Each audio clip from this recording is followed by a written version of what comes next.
Joining us today is Ben Osborne, brother that I had a chance to work with a lot when he was the former editor-in-chief of Bleacher Report. He was also the former editor-in-chief of Slam Magazine. You already know what that is. And the editor of Slam Kicks, basketball sneakers that changed the game. Ben, what's going on, man? Not too much, Jeff. Very happy to be here. Excited about another lane and always happy to talk sneakers. Yeah, man, this is an exciting day. I'm hyped. I feel like I'm on front stage of a revolution and a paradigm shift in the industry. And I'm glad to have you here because you got a lot of knowledge. You know what you're talking about. You've been in this game literally for decades. So just to get an idea, so people know you one of us. You went through the struggles of the whole sneaker culture experience. What is the craziest sneaker story that you have personally? I mean, I'm very, very old school. I hope maybe that's more relevant or maybe people roll their eyes. But I mean, I'm going back to, mid 80s. Um, I mean, there really wasn't a sneaker culture the way you think of it now. Obviously, there was no internet and shoes didn't really sell out. Um, but I've always been obsessed with the player sneaker combo, the endorsement, obviously, that, Michael Jordan took to another level. And, if you go back to like eighth, ninth, 10th grade, this is like 89, 90, 91. Jordans had come out. I'd had the ones a couple times. I think they were $65. That was like on the edge of what my parents would pay, but they would get them for me. And then they jumped to 100 and that was out. Like, so I couldn't get the twos or the threes. And then I started working like seventh, eighth grade, make my own money. So for one thing, the fours were always my favorite because that was the first shoe I bought with my own money. Plus he hit the shot in them. And, to this day, I love the fours. But what I thought of when I saw the emails about this was like, I had, besides MJ, because everyone was like, oh, I want to get what MJ wears. I became kind of obsessed with like what other dudes were wearing and trying to track them down. And so the kind of craziest one to me was Spot Built. Xavier McDaniel wore Spot Builts. Now, I lived in Mamaroneck, New York, suburban town. Like we had Foot Locker. They would get Jordans and Air Maxes, but they don't know what a Spot Built is or Right. who Xavier McDaniel is. So then like the next level from that was like you go to the New Rochelle Mall, they had sneaker stuff. So they had like starter like they had kind of cooler stuff, but still, maybe they got some Adidas, but they're still not getting the weird stuff. So my friends and I, we started taking the 60 bus, goes from like Westchester all the way into the Bronx, and Mhm. Fordham Road had like a bunch of sneaker shops. And maybe this was old news if you grew up in the Bronx, but for a kid from the suburbs, it was like kind of like a gold mine, who had only been to Foot Locker or sneaker stuff or Right. whatever. And lo and behold, on like the third shop we went in, I found Spot Builts, and probably $50, like affordable as hell, but unique. And I wore those with a lot of pride. I think my next one after that was Dominique Wilkins wore Brooks. Yeah. He wore a shoe called the Arsenal KW. Same thing. Like you're not finding that in Westchester County. But I thought the most fun thing that I did was, travel, take a bus 45 minutes to go to some shops that were new to me and look for those Spot Builts, look for Brooks. And it was all tied to like, a player I like is wearing the shoe and I can wear it out on the street. It's obviously the same premise as why Jordans are so successful, but I felt like I was a little ahead of the curve or just creative about trying to wear what other dudes wore. And that continued forever. I mean, I just to this day am always fascinated by what guys are wearing. And it's the most obvious thing ever, but people say like, well, why isn't there a baseball slam or a football slam? Or we tried when I worked at Slam to do a baseball magazine, to do a football magazine. They tried a hockey magazine, we did a soccer magazine. And it's like it never translates exactly the same way as it does in basketball because of the culture, and then most of all because of the shoes. It's the only sport where you can wear what your hero is wearing. You can wear to school, you can wear it to work. And I mean, it sounds so trite now, but like I lived it. That's what got me in love with it when I was 11 years old and has carried to this day. And so yeah, I thought of like these wild goose chases for spot builts and Brooks as my best stories, because the truth is, as a professional adult, I've been lucky enough to be gifted so many things. Like I usually didn't go out of my way to, try to cop something, because Mhm. thankfully I probably got it. So Yeah.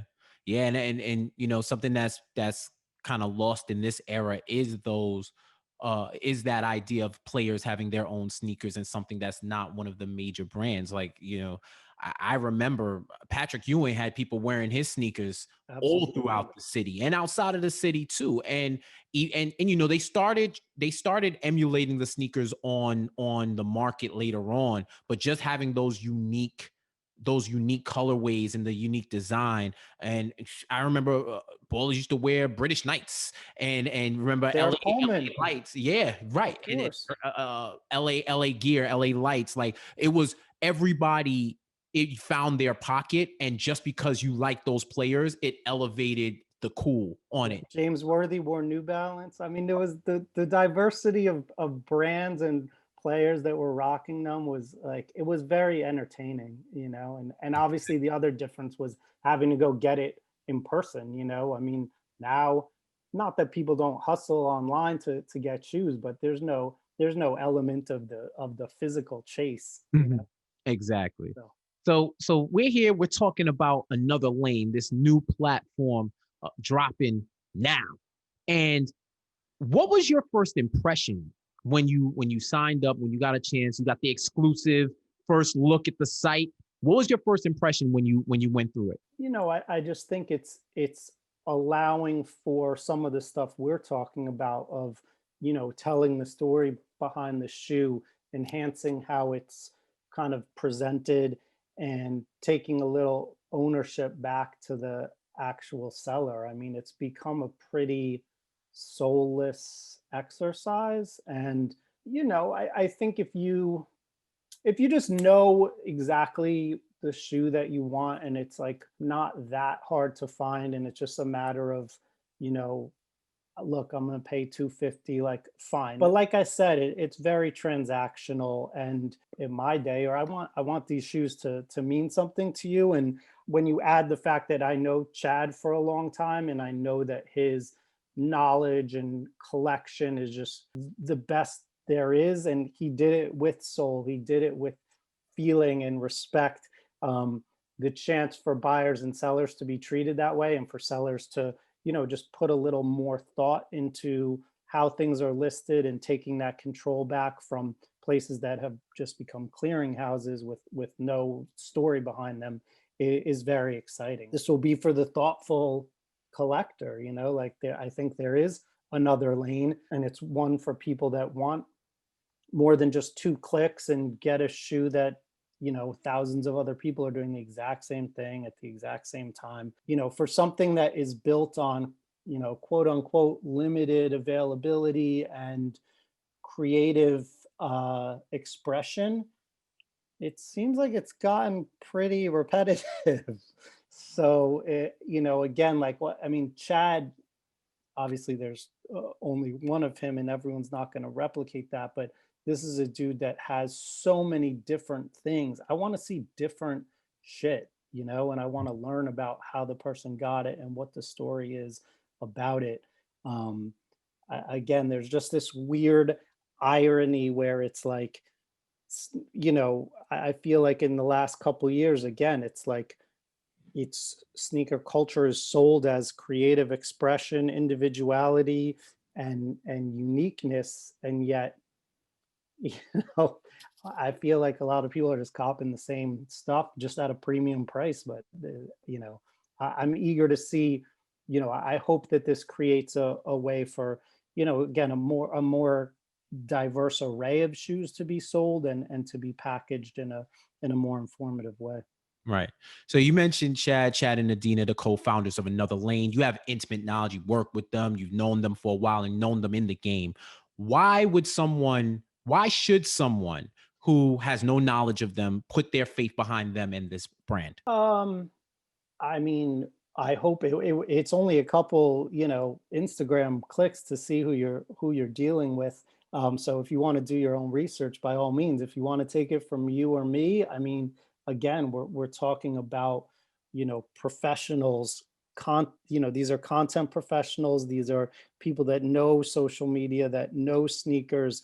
Again, Chad in particular, like just his love for it. I mean, I met him at an event at Jordan Heads Brooklyn, this little, hole in the wall store that's not open anymore, but it was pretty dope when it was.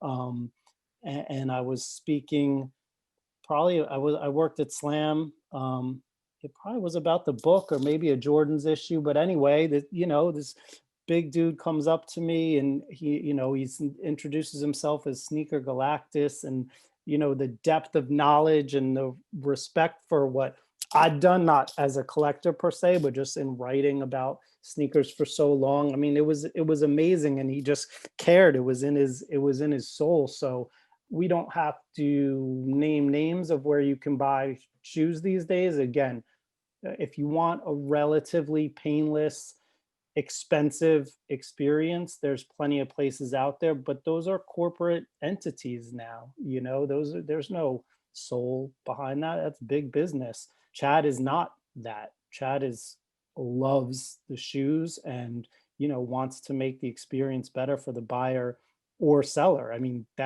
that's different than every sneaker marketplace that is competing with them. So that alone is like, I think that's all you have to trust. It's like, do I want to work with people that really care about it, or work with people that, you're just kind of a margin on a spreadsheet, basically. Right. They're selling sneakers no different than wheat or gas, or it's just a commodity. I Mhm. don't think another lanes, it's not a commodity. This is Chad's life. Right. Facts.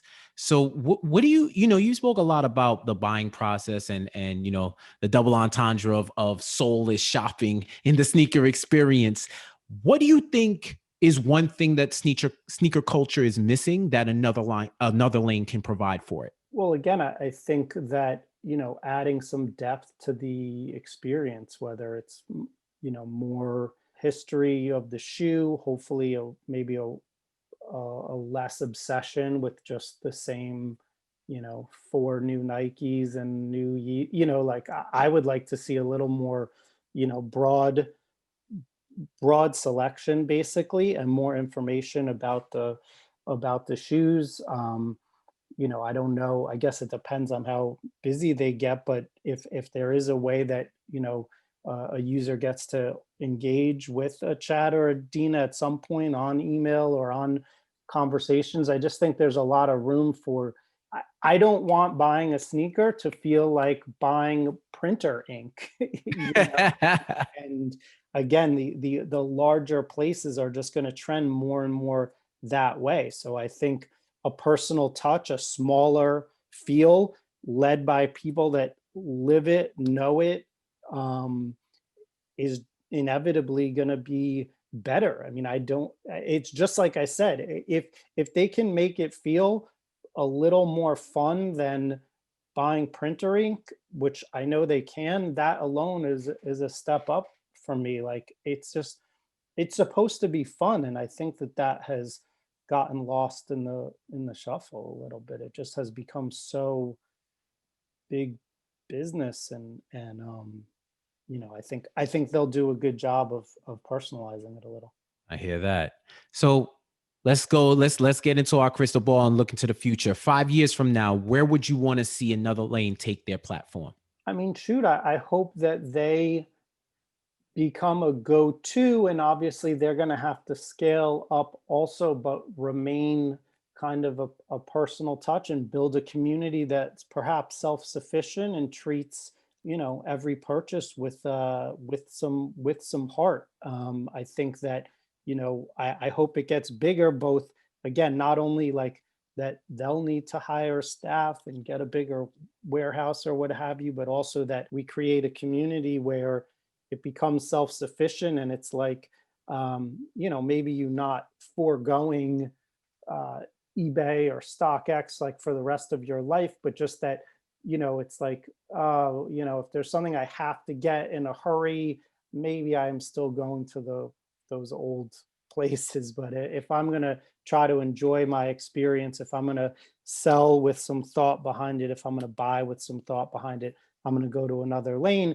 And that as people get comfortable with the platform, they do it. They help it run smoother. And then who knows? I mean, why can't they be doing TV shows? Why can't they be doing podcasts? Like, there's so much that goes with the culture that if you're nimble and not too big and not dedicated just to wholesale sneaker selling, that you could do. So I think the opportunities are limitless, and they can be a great place to hear from other collectors.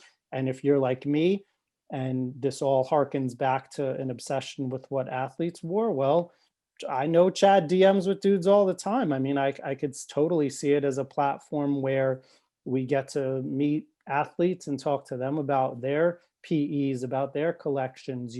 Maybe we get some of them on here.